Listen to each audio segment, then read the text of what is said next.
चीज़ें बनाई गई थी। इस रास्ते से तो जाना ही मतलब मुश्किल था, ठीक है, इस रास्ते से किसी को एंट्री नहीं मिलती थी।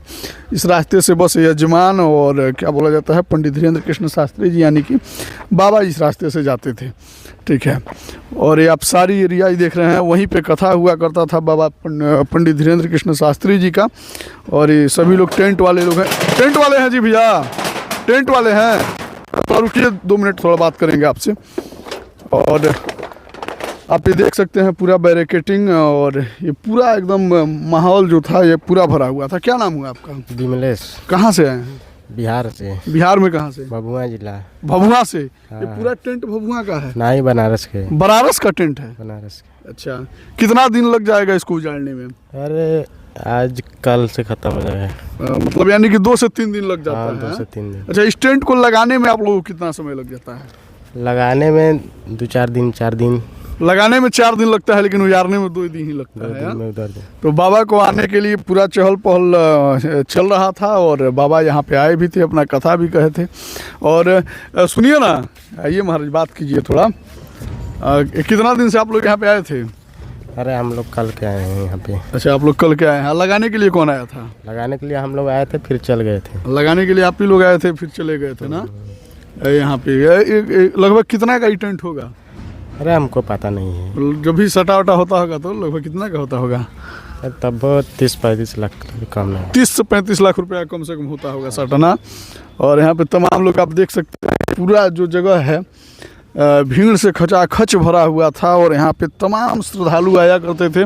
और ये रामनगर जो मठ है ये तो सिद्ध जगह है ही यहाँ पे, लेकिन बाबा के आने के बाद से और सिद्ध जगह बन चुका है। और यहाँ पे तमाम लोग आते थे और यहाँ पे पूजा पाठ होती थी। और ये तमाम टेंट देख रहे हैं, सारा चीज़ अब अस्त व्यस्त हो गया है, सारी चीज़ों को उखाड़ दिया गया है, नोच दिया गया है। लेकिन आपको बता दें कि ठीक 2 दिन पहले यानी कि 10 तारीख तक यहाँ पे काफ़ी भीड़ हुआ करता था। अच्छा, कितना दिन में टेंट लगाए थे आप? मैं इसको 10 दिन के अंदर लगाया था। 10 दिन लग गया था लगाने में? जी 10 दिन। और हटाने में 2 दिन। हटाने में कितना? 2 दिन नहीं लगा, हट गया। देख ही रहे यानी कि कोई किसी भी काम को करने के लिए मतलब अगर बनाना हो तो ज़्यादा टाइम लगता है ना? टाइम लगता है, हटाने के लिए टाइम नहीं लगता, बिगाड़ने के लिए टाइम नहीं लगता ना। और पब्लिक इतनी ज़्यादा हो गई तो खुद ही बिगाड़ के चलेंगे, हमें बिगाड़ने का मौका ही नहीं मिला। आपको बिगाड़ने का मौका ही नहीं मिला? आप देख सकते हैं क्षति जो हुई है, आप तो देख ही सकते हैं, सामने टीन है जो, और चीज़ों देखिए क्षति हो चुकी है हमारी। आपका क्या नाम हुआ भैया? ओमकार मौर्य। ओमकार मौर्य। ये पूरा सेटअप मतलब ये वो सेटअप है कि और भी रखे हुए हैं? और भी सेटअप है हमारे। हाँ, और भी सेटअप है हमारे। लगभग कितना का सेटअप रखे हैं? हमारे 10 कार्यक्रमों का सेटअप है। 10 कार्यक्रमों का सेटअप है? हाँ, कई करोड़ का होगा जी? जी। कितना करोड़ का होगा लगभग? अब जो है अपने सिस्टम से हैं। सिस्टम से हम लोग हैं। सिस्टम से हैं, बताते नहीं है लोग। हैं, पैसा तो बड़ी कमाते होंगे लोग। क्या पैसा कमाते हैं भैया, ऐसा पैसा कहाँ कमाई होती है? कमाई नहीं होती है। लेबर खर्च, काफ़ी ट्रांसपोर्टिंग खर्च हो जाती है इसमें। अच्छा, इस टेंट को लगाने में लगभग कितना खर्चा लगा होगा?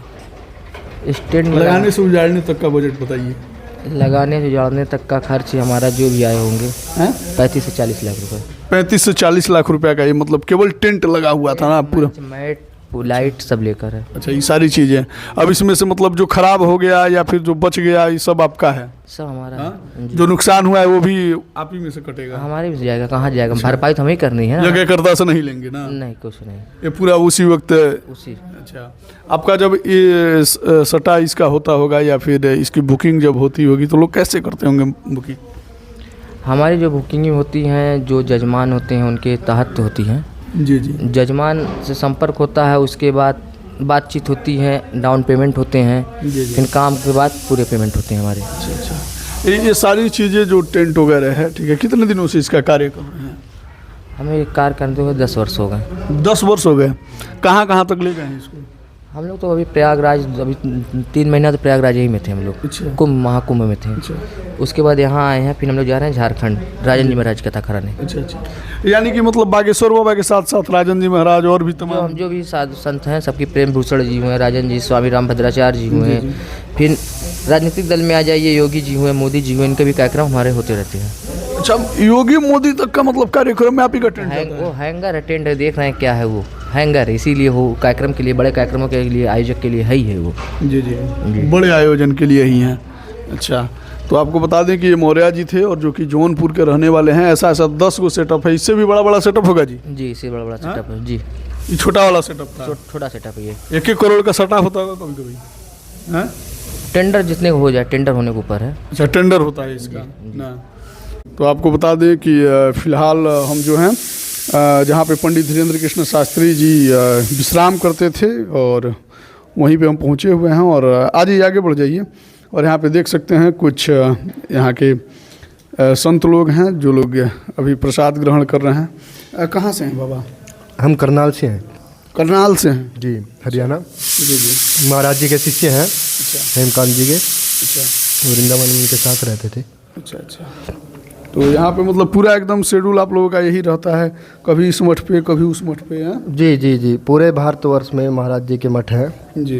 उनमें ऐसी ही व्यवस्था देखना, क्या चल रहा है क्या नहीं है, जितने साधु लोग हैं उनकी सेवा के लिए व्यवस्था रखना, ये जिम्मेदारी है हमारा।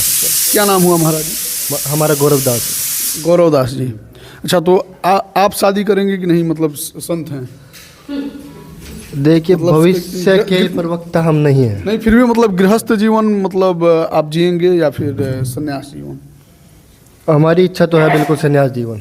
आपकी इच्छा है? ऊपर हमारी इच्छा है भाई हम अपना जितना जीवन है महाराज जी को समर्पित कर दें। अरे बहुत जीवन मिले हैं तो एक आधा तो हो सकता है ना। जी जी, एक बाकी मतलब महाराज जी को समर्पित तो करना मिल चाहते सकता हैं। है ना। अच्छा, आप लोगों की एक अलग सोच ही हो जाती है सन्यासियों का, ना किसी से लोभ, ना कोई मोह, ना माया है, पूरा ये सारी चीज़ें कैसे त्याग पाते हैं? जब आदमी के मन में विरक्ता जागृत होती है, वैराग्य जागृत होता है, जी जी तभी वो साधु बनता है। जी। उससे पहले वो साधु नहीं बन सकता। साधु नहीं बन। हाँ, क्योंकि अगर भक्ति चाह रहे हो आप तो उसके साथ आपको ज्ञान और वैराग्य बिल्कुल चाहिएगा। अगर आपके पास ज्ञान नहीं है भक्ति करने का तो अब ऐसे ही पागल और हड़दंग की तरह फिरते रहोगे। अगर आपके पास वैराग्य नहीं है तो आप उस भक्ति को समझ नहीं पाओगे, क्योंकि अगर कुछ चीज़ त्यागोगे नहीं तो कुछ पाओगे कैसे? जी जी।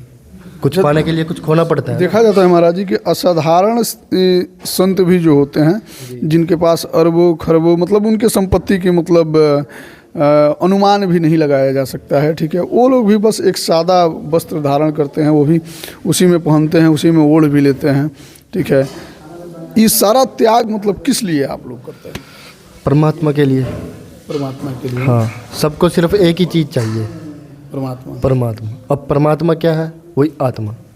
कोई उसको ध्यान से पा रहा है, ठीक है, कोई उसको दूसरों की सेवा में पा रहा है, कोई उसको भक्ति में पा रहा है, कोई उसको कैसे पा रहा है, कोई सबके अपने अपने अलग अलग परंपराएं हैं, सबके अलग अलग खंडन है, पर पाना क्या है? परमात्मा। अच्छा, ये प्रसाद में मतलब केवल आप लोग फले फ्रूट्स खाते हैं? हाँ, अभी ऐसा है एकादशी था तो उसके लिए फलाहार चल रहा है, ठीक है। उसके नमक प्रयोग में लाते हैं लोग? हाँ, नमक प्रयोग में आ जाता है। सीधा नमक या नॉर्मल? सेंधा भी आता है और नॉर्मल भी आता है। अच्छा। हाँ, ठाकुर जी को भोग बनता है। जी जी। बाकी सारा मतलब यही जीवन है, बस ऐसे चलता रहता है। हाँ, आप कहाँ से हैं? अभी बाल भोग। हम बनारस से। अच्छा, क्या नाम हुआ आपका? अर्पित तिवारी। अर्पित तिवारी जी, आप भी महाराज जी की सेवा में लगे हुए हैं? जी। अच्छा अच्छा। तो आप ये देख सकते हैं, ये संतों की भूमि मानी जाती है भारत, और तमाम यहाँ पे संतों का मतलब आगमन हुआ था। और आप देख सकते हैं ये जो देख रहे हैं ना, ये किचन, यहीं पे महाराज जी के लिए जो है खाना बना करता था पंडित धीरेन्द्र कृष्ण शास्त्री जी, जिनको लोग गुरुदेव भगवान भी बोलते हैं, बागेश्वर धाम सरकार भी बोलते हैं, और तमाम लोगों की मानने की मतलब अपनी क्या बोला जाता है, प्रकाष्ठा है कि लोग कैसे मानते हैं, किस तरीके से मानते हैं। ये देख सकते हैं कि यहाँ पे मंजू दीदी हैं जो कि संतों के लिए यहाँ पे प्रसाद बना रही हैं, ठीक है, जो कि यही लोग पाएंगे। क्या दीदी? जय श्री राम, जय बागेश्वर धाम। जय श्री राम, जय बागेश्वर धाम। यहीं पे महाराज जी का खाना बनता था ना? जी। यहाँ पे तो साधारण बात नहीं है, इसके अंदर आ जाना, लोग नहीं आते थे पहले। बहुत किस्मत वाले कहते हैं कि अगर हमारे भाग जागते हैं तो हम संतों के पास जाते हैं, अगर हमारा 100 भाग जागता है तो संत हमारे पास चल के आते हैं। तो ये अपनी 100 भाग जागे हैं जो संत हमारे पास चल के आए हैं। और यहीं पे महाराज जी के इसी बर्तन में, इसी चूल्हे पे भोजन प्रसाद बनता था। और हमारा बहुत लक्की हैं, बहुत किस्मत वाले हैं जो कल जिस बेड पे महाराज जी विश्राम किया करते, उनकी सफाई का भी मौका मिला हमको, उस रूम का भी सफाई का मौका मिले। हम आगे आगे वीडियो में आपको दिखाएंगे कि किस रूम में महाराज जी विश्राम करते थे। जी और ये फिलहाल किचन है इनका है, रसोई है। ये रसोई है, ठीक है। रसोई घर है जिसमें से भगवान जी गुरुदेव भगवान के लिए प्रसाद बन के तैयार होता था और यहीं से वो प्रसाद पाते थे। फिर आगे भी विशेष खबरें आप लोगों को दिखाएंगे, तब तक के लिए बने रहिए। वीडियो में धन्यवाद।